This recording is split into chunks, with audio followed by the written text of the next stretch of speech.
This is Greg Kelly. Donate now to Toys for Tots, which works year-round. Go to toysfortots.org. Toys for Tots supports children in need throughout the year with programs like the Toys for Tots Literacy Program. Established in 2008, it has provided over 63 million books to disadvantaged children. The Toys for Tots Literacy Program is committed to providing disadvantaged children with direct access to books and educational resources that enhance their ability to read and communicate effectively. Go to toysfortots.org. Listen, all you New Yorkers. Taxi. Okay, man, we're looking around. This is the 77 WABC minicast.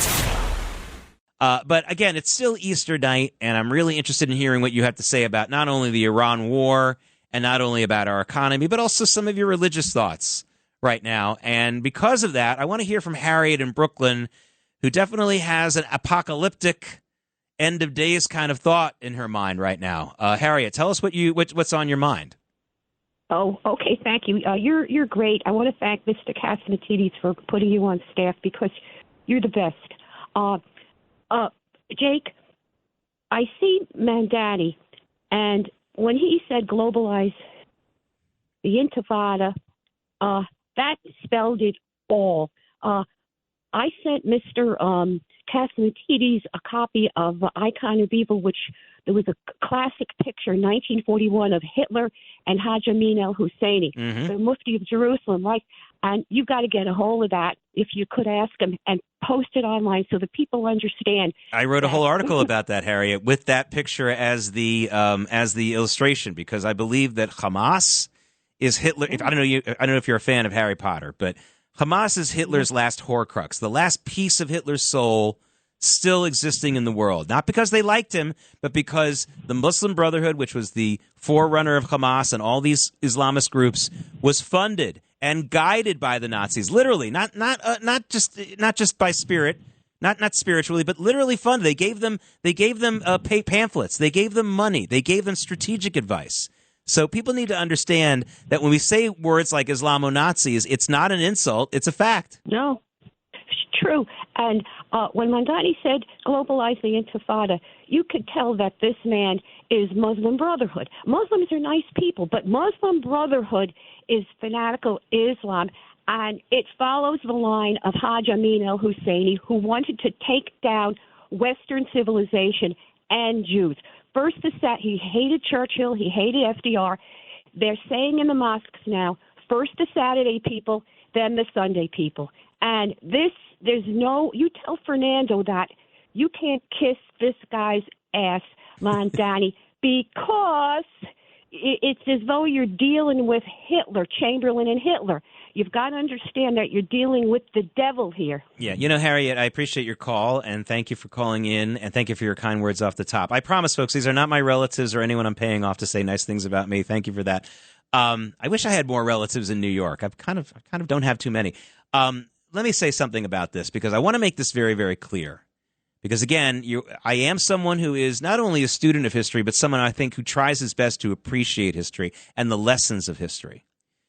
I want to make this distinction very clearly. This is radical Islam that we're talking about, Islamism. And yes, it has overtaken way too much of the Islamic world overall. But if you know your history well, you also understand, let's just take it from the standpoint of my people, the Jewish people.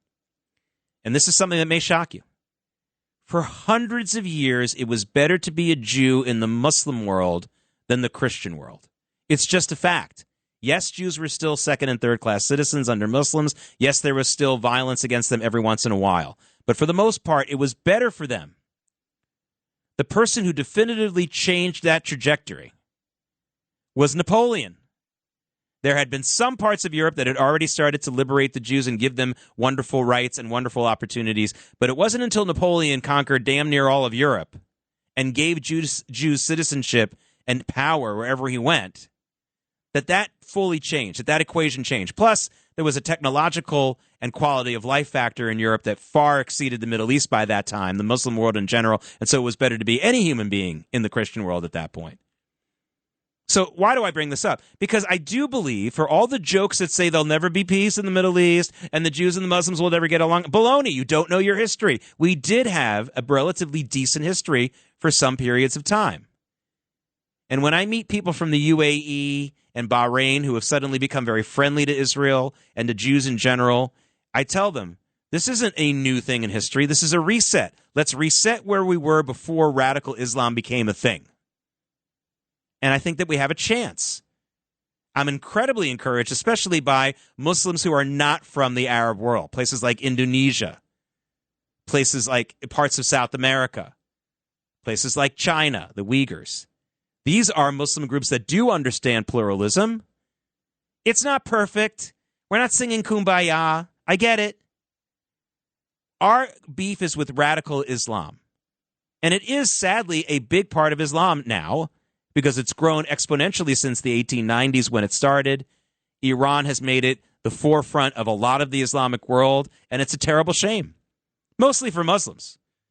For all the horrible things they've done to Christians and Jews, it's really the Muslims who have suffered. Who's died the most? Muslims kill more Muslims than any Christian or Jew has ever killed any of them in a given year. In 1 year, more Muslims are going to kill more Muslims than Jews and Christians combined have killed them from the beginning of time. And that's just a fact. That's just the mathematics. This has been a tragedy for the Muslim people more than anyone else. But I want to make that distinction because, honestly, there is hope.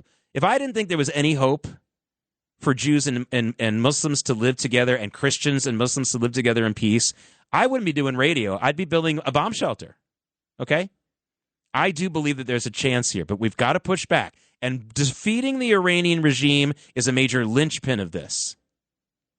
It's a major linchpin of this. They are the leading Islamic radical nation in the world, Islamist radical nation in the world. And they have been for almost 50 years.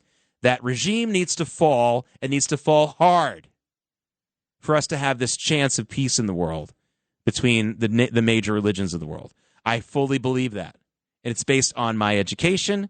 It's based on my observing of what's been going on in the world. And it's also based on my basic human decency. I'm not going to demonize an entire people. I'm just not going to do that. But I will demonize an ideology that's trying to kill almost everyone else who isn't part of their ideology. That I am demonizing.